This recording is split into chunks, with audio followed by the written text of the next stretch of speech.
आज आप देखिए हमारे देश में कई प्रकार के आक्रमण हुए, प्रमुखतः दो प्रकार के आक्रमण हुए। मैं सबका ध्यान चाहूंगा क्योंकि यहां से आवाज उठेगी तो दूर तक जाएगी। संगम है। हमारे देश में दो प्रकार के आक्रमण हुए, एक ने धन को लूटा और एक ने हमारे संस्कारों को लूटा। जिन्होंने धन को लूटा वो हमें कंगाल नहीं कर सके, लेकिन जिन्होंने हमारे संस्कारों को लूटा उन्होंने हमें मेंटली पुअर कर दिया, संस्कार विहीन कर दिया। और ये प्रमाण आपको देखना, आप मुझे बताने की आवश्यकता नहीं, आप सब देखते हैं। आज हमारे घरों की दशा क्या है। बड़े बड़े घरों में क्या होता है, घर तो बड़े हैं लेकिन छोटे विचारधारा वाले लोग उसमें रहते हैं। क्यों? क्योंकि हम लोगों ने अपनी भाषा को, अपनी सभ्यता को छोड़ दिया। कहने को ये देश कौन का देश है, किसका देश है? बोलिए ऋषि मुनियों का देश है। किसका देश है? जोर से बोलिए, जोर से बोलिए। ये देश ऋषि मुनियों का है, लेकिन आज उसी ऋषि मुनियों के देश में राम जी को कोर्ट में खड़े होके अपने आप को यह साबित करना पड़ता है कि मैं अयोध्या में ही पैदा हुआ था। कोर्ट में। ये तो धन्य हो, ये संगम का प्रभाव है कि प्रयागराज में कोर्ट में भी ये बात सिद्ध हो गई कि अयोध्या सिर्फ श्री राम की है और वहीं पर भगवान श्री राम का प्राकट्य हुआ। ये हमारे ऊपर जो कल्चर टेररिज्म हुआ था, ये उसका बहुत बड़ा प्रूफ है कि हमारे राम को कोर्ट में खड़े होकर यह बताना पड़ता है कि मैं अयोध्या में आया था। और दुख की बात है, इस पे हम लोग बट जाते हैं। हमें बटने की आवश्यकता, मैं यहां पर मतांतर की बात नहीं कर रहा हूं, मैं अपने देश की बात है। संस्कृति और संस्कार की। आप थोड़ा आगे बढ़िए। आज 51 यूरोप कंट्रीज हैं और वहां एक तरीके के लोग रहते हैं, एक ही तरीके के भाषा का इस्तेमाल करते हैं। लेकिन जब अपनी कंट्री की बात आती है तो फिर वो अपनी अपनी भाषा का ही इस्तेमाल करते हैं। लेकिन हमारे देश में जब चार लोग बैठे हो ना, और जब चार लोगों में से अपने आप को सिद्ध करना पड़े कि मैं बड़ा विद्वान आदमी हूं, तो वो अपनी हिंदी छोड़कर, संस्कृत छोड़कर सबसे पहले इंग्लिश में बोलता है। सबसे पहले इंग्लिश में बोलता है और ये प्रूफ करने की कोशिश करता है कि मैं तुमसे ज्यादा इंटेलिजेंट हूं क्योंकि मुझे इंग्लिश आती है। जिन्होंने हमारे धन को लूटा शायद हम उससे आगे निकल गए, लेकिन जिन्होंने हमें संस्कारों को लूटा, जिन्होंने हमारे संस्कार को लूटा, आज हम उससे भी कई गुना पीछे चले गए। आप एक बात बताइए, हम आजादी से पहले गरीब थे कि आजादी के बाद गरीब हैं? आजादी से पहले हम लोग मेंटली स्ट्रांग थे। हम लोग अपने धर्म को नहीं, किसी घर में बूढ़े माँ बाप को सताया नहीं जाता था। हर एक घर में भगवान की पूजा होती थी, हर एक घर में अतिथि सेवा होती थी। कब? आजादी से। जोर से बोलिए। हर एक घर में बहू बेटी को पता था ये मेरे सास ससुर, ये मेरे माँ बाप हैं। हर एक घर में बच्चों को पता था कि मुझे बड़ों से कैसे बात करनी है। हर एक घर में पता होता था कि मंदिरों में कैसे जाना है। लेकिन आजादी के बाद, आजादी के बाद क्या?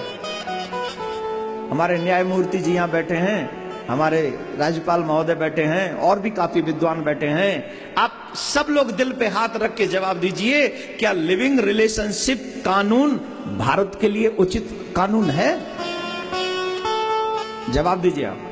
मैं आपसे पूछ रहा हूं, इनको नहीं पूछ रहा हूं, मैं आप जनता से पूछ रहा हूं। ये ऋषि मुनियों का संस्कार है, ये सभ्यता है। इसको मैं कहता हूं कल्चर टेररिज्म। और अगर इस टेररिज्म को समाप्त नहीं किया गया, टेररिस्ट तो सिर्फ मानव को मारते हैं, लेकिन ये जो कल्चर टेररिज्म है ये पूरी मानवता को मार रहा है। धीरे धीरे पूरी मानवता खत्म हो रही है। इस कल्चर टेररिज्म के शिकार हम सब हैं। आज बेटा बाप से बात नहीं करता, क्यों? संस्कार नहीं है। आज बहू अपनी सास से ढंग से बात नहीं करती, क्यों? संस्कार नहीं है। आज हम लोग साधु महात्माओं की निंदा करते हैं, क्यों? क्योंकि हमारे पास संस्कार नहीं है। आज हम तीर्थों में भी, मंदिरों में भी, मंदिर की सीढ़ी तक जूते पहनकर चले जाते हैं, क्यों? अभी मैं देख रहा 2-4 लोग कथा के पंडाल में आगे, आपने देखा कि नहीं? मैंने देखा, और जब मैंने देखा तो मुझे यहां छुरियां चली। क्यों? क्योंकि हम संस्कारों से दूर हैं। आज भारत का नौजवान माथे पे तिलक लगाने में शर्मिंदगी महसूस करता है, क्यों? क्योंकि संस्कारों से विहीन है। आज हम लोग दूसरों की मदद करने से शर्माते हैं, क्यों? क्योंकि हम लोग सेल्फिश हैं, स्वार्थी हैं। ये तो धन्य हो हमारे इलाहाबाद की पावन भूमि का, जिन्होंने कोर्ट में भी कह दिया कि अयोध्या में राम आए थे, इसलिए यह सिद्ध हो गया कि यह देश ऋषि मुनियों की सभ्यता से ही बना है। ये तो यहाँ के बुद्धिजीवी लोगों ने, जजों ने। और फिर मुझे काफी कष्ट होता है, हमारे राम को ये साबित करना पड़ रहा है कि हम अयोध्या में आए थे। बाली, इंडोनेशिया गए हो कभी? गए हो? सुना तो होगा। वहां आज भी राम जी की पूजा होती है। पूर्व प्रधानमंत्री श्री अटल बिहारी वाजपेयी जी का इंटरव्यू में पढ़ रहा था, उन्होंने एक गजब की बात कही, पता है क्या? कि मैं इंडोनेशिया गया और इंडोनेशिया में मैंने देखा कि वहां 1 महीने तक लोग रामलीला कर रहे थे। तो मैंने जाके पूछा, भाई ये क्या कर रहे हो? बोले आप भारत से हो, आपको नहीं पता ये क्या कर रहे हो? नहीं, बोले मुझे पता है पर मैं आपके मुंह से सुनना चाहता हूं। तो उन्होंने जवाब दिया कि मैं यहां पर हम लोग यहां 1 महीने रामलीला इसलिए करते हैं जिससे हर एक बेटी को पता चल सके सीता मुझे बनना है, और हर एक बेटे को पता चल सके मुझे राम बनना है, इसलिए हम हर 1 महीने रामलीला होती है यहां पर।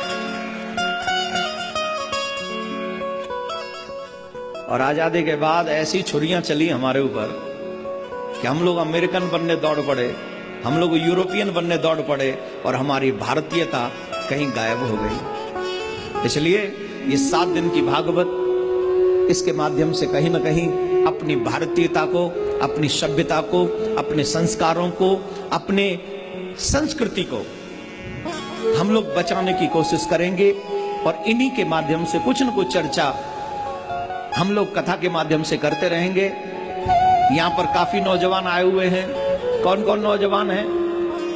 बूढ़े हाथ मत उठाना, नौजवान हाथ उठाइए। कौन कौन है? अरे उठाओ पूरा। ये देखिए कितने अच्छे हैं आप लोग। तो मेरी बात से सहमत है कि नहीं? कौन कौन मेरी बात से सहमत है? मेरे फॉलोअर्स हैं तो मेरे को तो लाइक आप करेंगे ही, लेकिन नहीं, भारतीय होने के नाते आप इस बात को लाइक करिए और अपने फ्रेंड्स को, अपने मित्रों को, अपने रिश्तेदारों को ये बात बताइए कि हम लोग अमेरिकन नहीं है, हम लोग यूरोपियन नहीं है। हमारी सभ्यता, चीन ने भाषा नहीं बदली, बदली है क्या? बदली है? नहीं बदली। अमेरिका ने भाषा बदली, इंग्लैंड ने भाषा बदली, यूरोप ने भाषा बदली, जापान ने भाषा बदली।